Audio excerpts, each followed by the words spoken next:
kalangan Kementerian Tenaga Kerja merasa prihatin dan terkejut dengan penangkapan Emmanuel Ebenezer, Wakil Menteri Tenaga Kerja oleh KPK.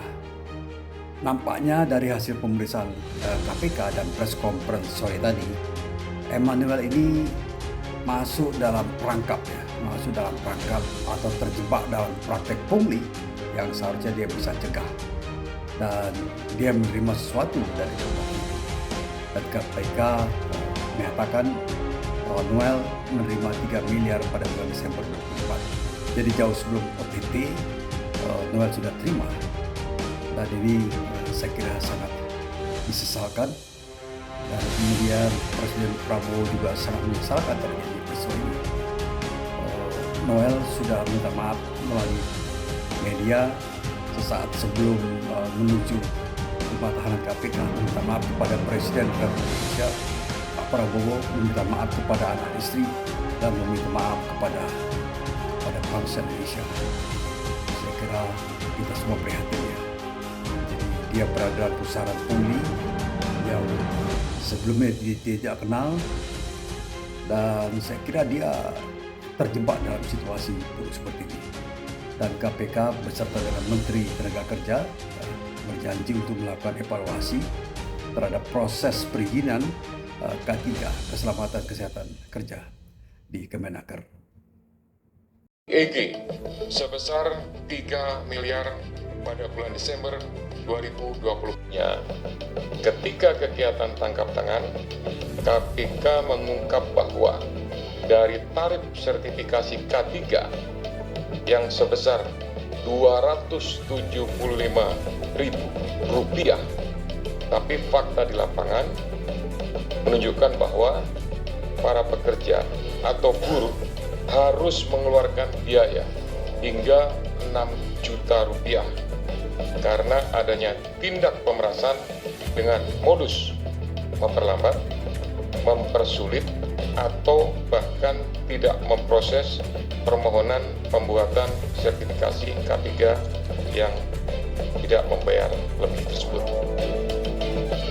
Biaya sebesar 6 juta ini 2 kali lipat dari rata-rata pendapatan atau upah atau UMR yang diterima para pekerja.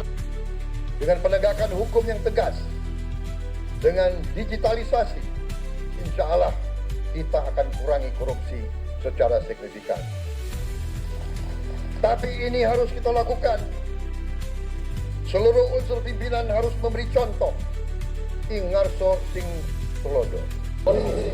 Perlu ditegaskan di sini bahwa berkali-kali Presiden Prabowo menekankan bahwa Presiden tidak pandang bulu terhadap penegakan kasus-kasus korupsi, sehingga yang pasti Presiden tidak akan melindungi bila ada memang terbukti pembantu-pembantunya melakukan hal-hal perbuatan yang tidak terpuji.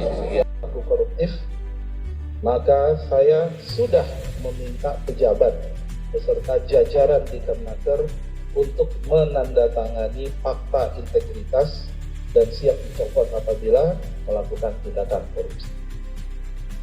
Khusus untuk sertifikasi K3, kami sudah melaksanakan fakta integritas bahkan dengan perusahaan jasa K3 atau PJK 3 dengan total hampir 1.000 perusahaan jasa K3 di Indonesia. Dan ini baru selesai sebenarnya, dan untuk membuat komitmen supaya tidak ada praktek suap, pemerasan, dan atau gratifikasi. Kami juga meminta masyarakat untuk aktif melaporkan apabila masih ada praktek tersebut. Selain fakta integritas, saya juga telah merotasi pegawai yang sudah lebih 4 tahun pada posisinya, melakukan perbaikan proses layanan sehingga lebih transparan dan akuntabel, serta merevisi berbagai terkait pelayanan K3. Misalnya Permenaker nomor 33 tahun 2016, Permenaker nomor 5 tahun 2018, Permenaker 8 tahun 2020, dan Permenaker 4 tahun 1987 yang sudah selesai harmonisasi.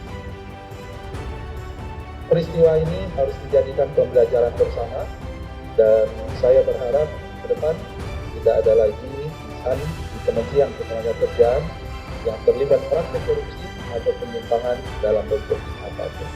Sekian, terima kasih. Saya tidak di OTT. Pertama itu, kedua,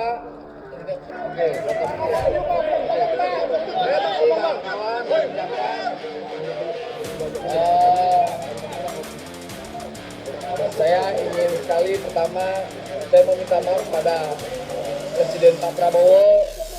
Kedua, saya minta maaf kepada anak dan istri saya. Ketiga, saya minta maaf terhadap rakyat Indonesia.